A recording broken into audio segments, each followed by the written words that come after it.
ইসরাত নাহার ইতিআপু একটা ছবি দিয়েছে অনেক আশা করে।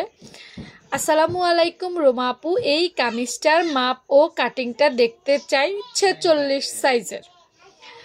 আপু এই জামাটা দেখতে চেয়েছো? আচ্ছা, আমি প্রথমেই বলবো পৃথিবীর কোনো কাটিংয়েই কঠিন না। তুমি যদি সত্যিকার অর্থে ভালোভাবে সেলাই কাজটা বোঝো তাহলে তুমি যে কোনো কাটিংই করতে পারবে। আজকে আমি তোমাদের মাত্র এক মিনিটে এই কামিজটা বুঝিয়ে দিব। প্রথমে কামিজটার দিকে একটু ভালো করে লক্ষ্য করো। হাতাটা শর্ট প্লাস সামনে বোতাম দিয়েছে, ফাড়া দিয়েছে এবং খুব সুন্দর করে বোতাম দিয়ে খুব সুন্দর একটা ড্রেস তৈরি করেছে। এই ধরনের ড্রেস আমার কাছে খুবই ভালো লাগে। আচ্ছা, এই ড্রেসটার একটু বৃত্তান্ত বলি। অনেকেই এই ড্রেসটা বানাতে গিয়ে সামনের পাটটা ছোট করে ফেলে, টান টান করে ফেলে, ভালো হয় না। তাই হয়তো আপুর এত কনফিউশন ছিল। আমি বলবো কোনো ড্রেসেই কঠিন না। আবারও এই কথাটা বলছি, তার কারণ হচ্ছে এই ড্রেসটার কাটিং আমি এখন তোমাদের 1 মিনিটেই দেখিয়ে দিব। দেখলেই বুঝবা যে আসলে কতটা সহজ। প্রথম কথা হচ্ছে কামিজটার দিকে ভালো করে তাকাইছি আমরা এতক্ষণ, তাই না? তাকানোর পর দেখলাম কি এটা কিছুটা কামিজের মতো। হ্যাঁ, এটা আসলে একটা কামিজের মতোই।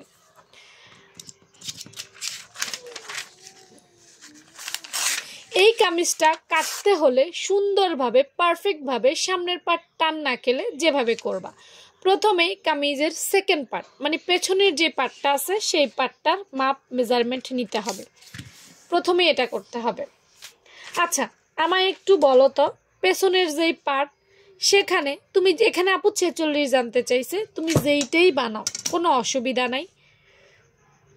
যেভাবে গলার মাপটা নিতে সেভাবেই নিবে। একটা নর্মাল কামিজে তুমি যেভাবে গলার মাপ নিতে সেভাবেই নিবে।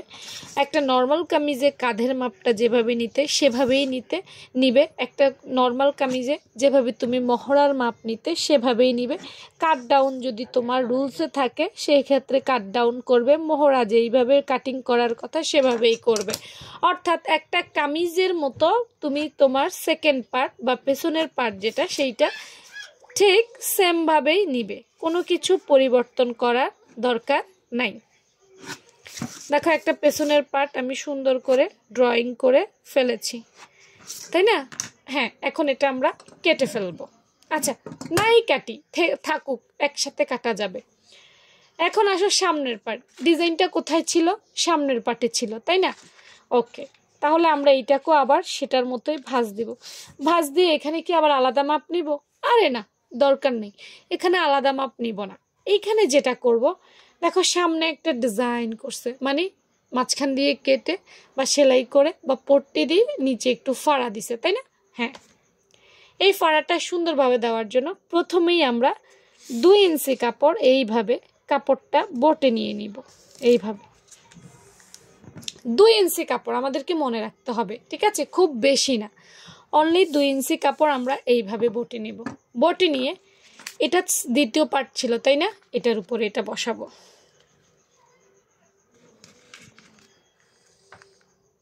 ব্যাস, এবার কাটবো, কোনো ঝামেলা নাই। জাস্ট এটার উপর রেখে কেটে ফেলবো। গলা কাটলাম, কাট ডাউন প্রয়োজন হলে করবা, ওই যে বললাম রুলসে থাকলে করবা। তারপর তুমি একটা নর্মাল কামিজ যেভাবে কাটতা সেভাবে হুবহুটা কেটে ফেলবা। হুবহু, কিচ্ছু চেঞ্জ করতে হবে না, ঠিক আছে? গলা ছোট বড় পড়লে সেটা তোমার ব্যাপার। নাও, একদম হুবহু করবা। এটা হচ্ছে আমাদের পেছন নাকি ব্যাক পার্ট, এটা হচ্ছে আমাদের সামন, তাই না? সামন। এখন ব্যাক পার্টটাকে আমরা পেছনে দিব, এই হচ্ছে আমাদের পেছন। ফ্রন্ট পার্টটাকে আমরা সামনে দিব। এখন ফ্রন্ট পার্টটা কি করছি? এইভাবে ভাঙছি, তাই না? ওকে, এটার মাঝখান দিয়ে কি ফাড়া, তাই না? তাহলে মাঝখান দিয়ে এভাবে কেটে ফেলবো। কেটে ফেলছি, দেখছো?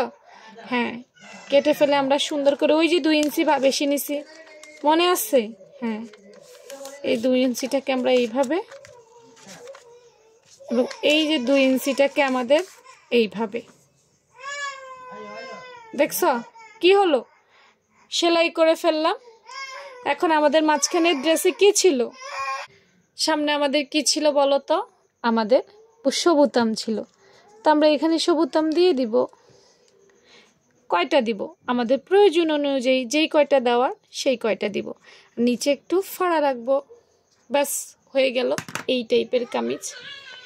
এইভাবে শুধুমাত্র সামনে এক্সট্রা 2 ইঞ্চির ভাঁজ রেখে তুমি যদি কাটিং করো, তাহলে এই জামাটা কখনোই সামনে বুকে টান খাবে না, কাপড় ছোট বড় হবে না, খুবই সুন্দর একটা ফিটিংস দিবে। ঠিক আছে, কাটিংটা যদি সহজ লাগে অবশ্যই লিখো কেমন হয়েছে। আর এই ধরনের সহজ সহজ কাটিং পেতে অবশ্যই আমার পেজটা ফলো রাখবে। ভালো থেকো সবাই, আল্লাহ হাফেজ।